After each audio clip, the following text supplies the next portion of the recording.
Welcome to the Sky Commander Flight Brief. It's your mission-ready podcast for drone pilot training and aerial insights across Canada. From Transport Canada rules to real-world drone ops, we break it down, take you higher, and help you earn your wings. Because here at skycommander.ca, we don't just fly. It hints there's more to it. It's a masterclass, a deeper level, maybe a philosophy or a community focus, perhaps. It's definitely intriguing, sets them apart from just, a basic tips show. Skycommander.ca is the obvious next step. Precisely. If you're thinking about flying a drone in Canada, boom, this content is aimed right at you. Powered by skycommander.ca. The elite podcast for Canada's drone pilot. Okay, let's get started. The topic is RPAS liability in Canada. It sounds complicated, maybe a bit dry. Well, it can seem that way, but understanding who's responsible when something goes wrong, it's not just for the advanced exam. It's like fundamental for operating safely and legally out there. We've got a great stack of material official Transport Canada stuff like the CARS, TP 15263. Right, plus legal takes, training guides, actual incident reports from CADORs, which is fascinating. And even insights from the drone community itself. So our mission today is really to, cut through all that info, pull out the key stuff, and help you see how the rules, managing risk, and keeping records all, weave together. It's about building your liability shield. Okay, let's jump right in then. RPAS liability. What are we actually talking about at the most basic level, and why does it feel so, intense for advanced operators? Okay, so liability, basically, it means being legally or financially responsible if your drone flight causes some kind of harm. Harm like? Damage to property, injuring someone, privacy issues, even just messing up airspace. And for advanced ops flying near people at night in controlled airspace, the potential for things to go wrong, it's just higher. So your accountability goes up too. It's fascinating. The sources mention this history, that it didn't start with drones. No, not at all. It actually goes way back, like the 1800s, hot air balloons. It's just like balloons? Yeah. Imagine balloons drifting over farms, scaring cows, maybe damaging fences. People worried about privacy even then. That led to some early legal ideas about being responsible for what happens when you fly over someone's land. Sometimes they called it strict liability. Meaning you could be responsible even if you weren't careless. Potentially, yeah. Wow. Just because your activity caused the harm. And believe it or not, those old ideas, they kind of laid the groundwork for air law that still, influences drone liability today. Wow. Okay, so bringing it to modern drones, what are the absolute key legal ideas operators need to get? Two big ones. Negligence and due diligence. Negligence is basically failing to act like a reasonably careful drone operator would in that situation. Cutting corners, ignoring risks, that kind of thing. Okay, carelessness and due diligence. That's the flip side. It's actively taking all the reasonable steps you can to prevent problems before they happen. And crucially, being able to prove you took those steps. It's your main defense. We know companies can have vicarious liability, right? Like responsible for their team. They can, yes. Yeah.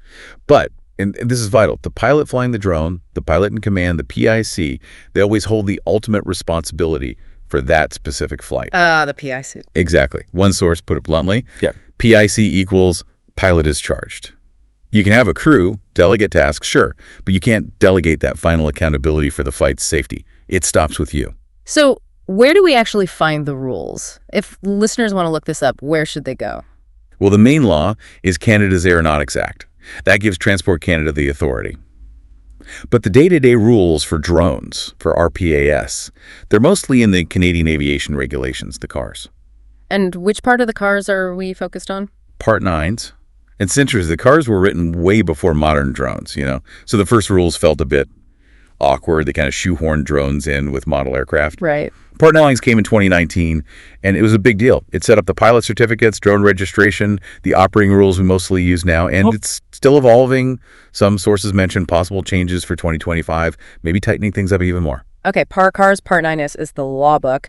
But what about understanding what you need to know for compliance, especially for that advanced exam? That's where TP 15263 comes in the Knowledge Requirements Guide. Think of it as the syllabus. Section 1.2.6 specifically talks about liability, connecting it right back to the CARS. It tells you what legal knowledge Transport Canada expects. And the practical tools we use, like NAV drone, they tie into this too. Oh, absolutely vital. Using NAV drone correctly checking airspace, getting approvals, understanding restrictions, and also checking the NAV Canada NOTAM search for, temporary warnings or changes. Yeah. That's not just about flying safely. It's proof. Proof you did your homework, understood the environment. That's due diligence right there. If you miss a NOTAM and cause a conflict, that's on you. And what about learning from mistakes? Where can we see what actually goes wrong? CADORS, the Civil Aviation Daily Occurrence Reporting System. It's a database of reported incidents. Looking through the RPAS reports there gives you real insight into what Transport Canada sees, what gets investigated, near misses, flyways, breaking rules. It shows you what they're focused on. Beyond the official government stuff, any other useful places mentioned? Yeah, definitely. Insurance guides, like the COPA one you had, are great because they show what insurers care about or, importantly, what they won't cover. Good point. Legal blogs, aviation lawyers, they offer interpretations, and even, online drone forums can sometimes give you a sense of real-world issues people are running into. Right, so we know what liability is, where the rules live, but honestly, the best defense is a good offense, right?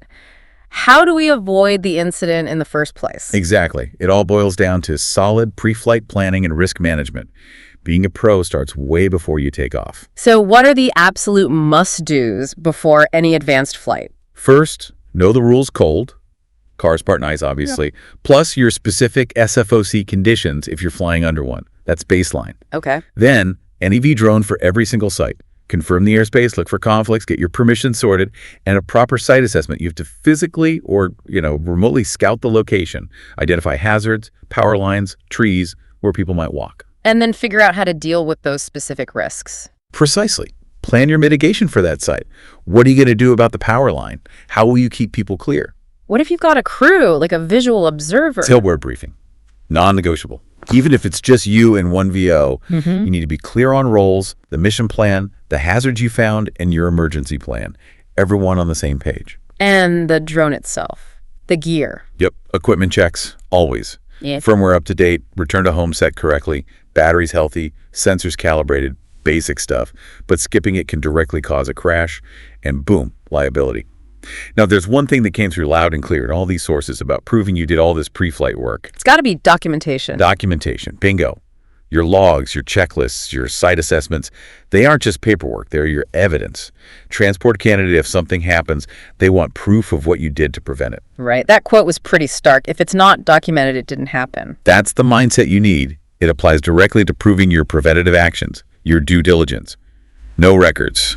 Big problem. What are some warning signs during planning? Things that should make you pause and think, high liability risk here. Any kind of pressure for last-minute changes, especially flying closer to people or buildings than planned, cutting corners on airspace checks or NOTAM reviews, pushing weather limits, relying entirely on an automated flight without a solid plan B for manual control, just feeling rushed or unprepared. And if that gut feeling kicks in, if something feels off, listen to it. Seriously, the sources are clear. If you're uneasy, cancel or delay the flight. And here we go again. Document why. Documented that safety decision itself shows proactive risk management.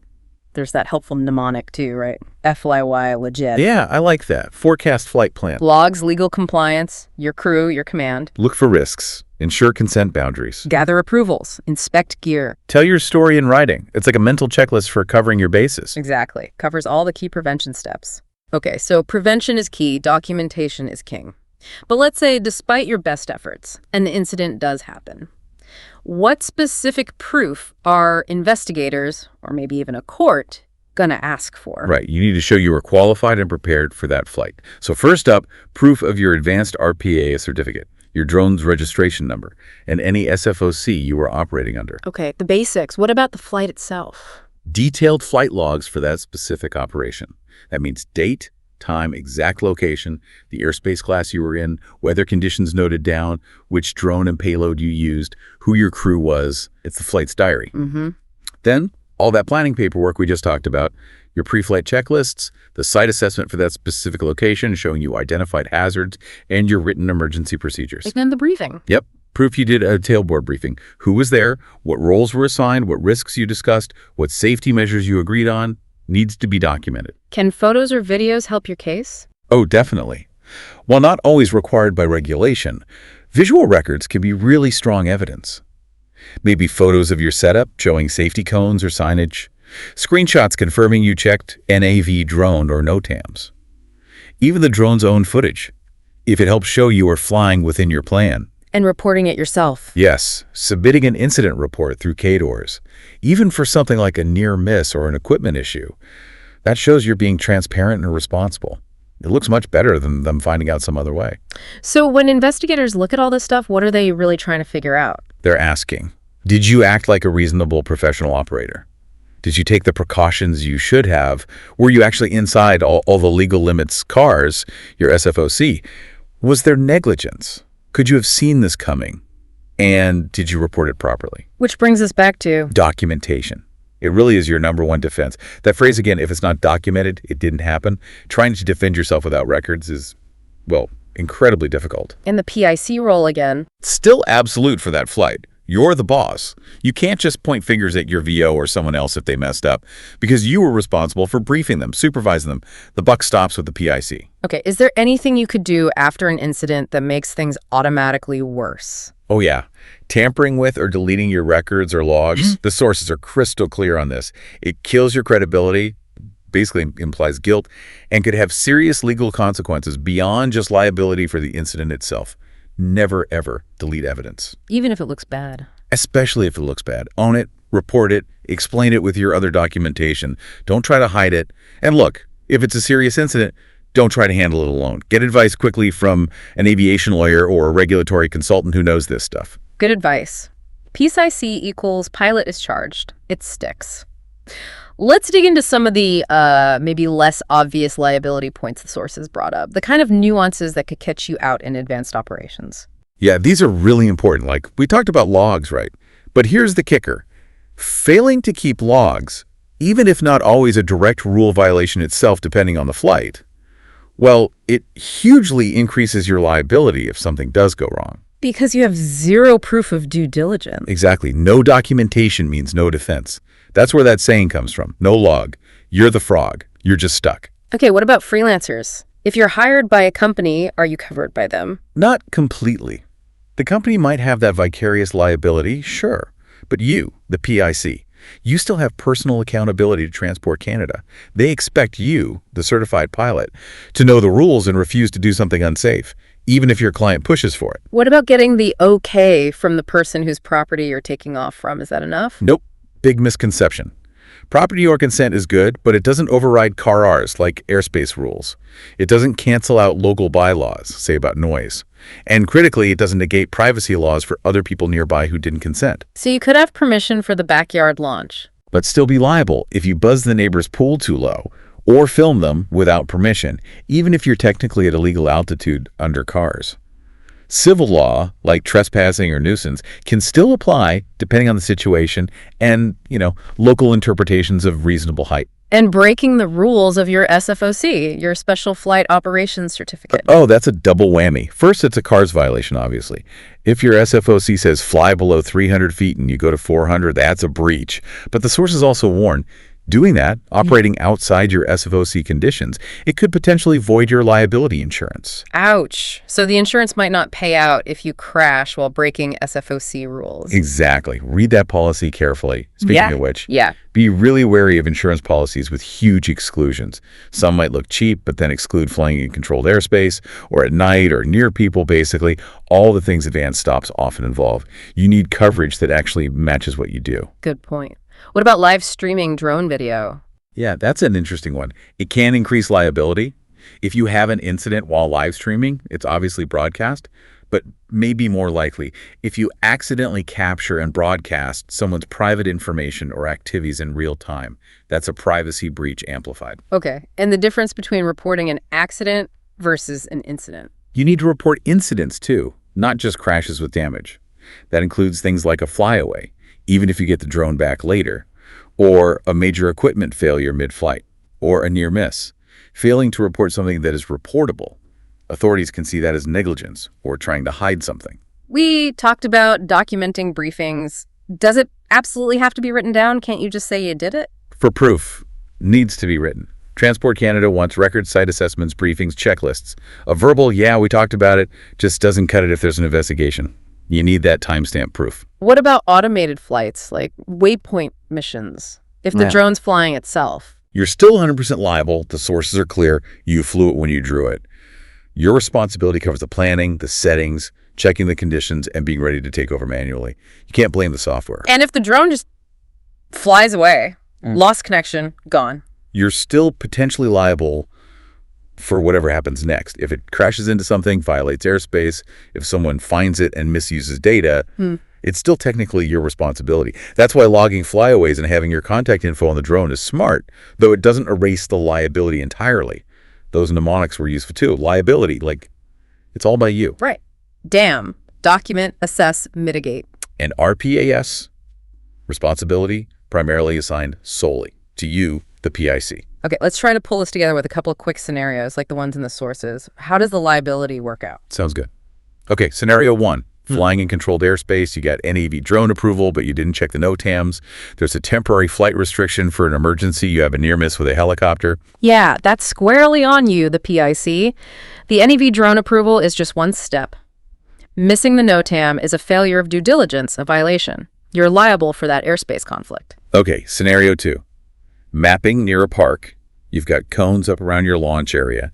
Your VO gets distracted for a second. A kid runs into the drone, gets a small cut from a prop. Still you, the PIC, are liable. You're responsible for crew performance and ensuring the site is secure. Your site assessment and briefing documents need to show you anticipated bystanders and how to plan maybe needing a bigger buffer zone or more spotters. The VO's lapse. That falls under your command responsibility. Scenario 3. Client wants footage of their business, including the parking lot. You fly it, get great shots, but accidentally capture clear faces and license plates. Client uses it, people complain about privacy. This one's tricky. It might not be a direct CARS violation, but you could absolutely be liable under provincial privacy laws. Your documentation should ideally show you thought about privacy risks during the site assessment and maybe discussed anonymizing footage with the client, or at least warned them. It shows layers of liability beyond just flight rules. Yeah, these really highlight it, don't they? PIC responsibility is key. Documentation is your shield. And you have to think beyond just the aviation rules. It comes back to that triangle of protection idea. Exactly. Risk assessment, documentation, crew briefings. If you get those 3 things right consistently, you're minimizing your liability exposure dramatically. So wrapping up this deep dive on RPAS liability in Canada, it's really clear, isn't it? Being a pro drone operator, especially in advanced ops, it's so much more than just having the ticket and good flying skills. Yeah, it's about that meticulous planning, thinking about risks before they happen, and critically, being able to prove you did everything right. That documentation piece is just inescapable. The sources really hammer that home. Higher stakes in advanced operations demand that absolute proof of due diligence. Your records are your best friend if something goes wrong. Absolutely. So thinking about how fast drones are changing and how laws are still catching up, there's the final thought for you, the listener, the professional operator. How are you going to proactively stay on top of these evolving rules and interpretations? And more importantly, how will you build that into your everyday workflow so your documented proof of due diligence always meets the standard? That's a wrap on today's mission, Commander. See above, go beyond, get ahead. For more training, tools, and intel, head to skycommander.ca. If you learned something new, share it, subscribe, and leave us a 5-star debrief.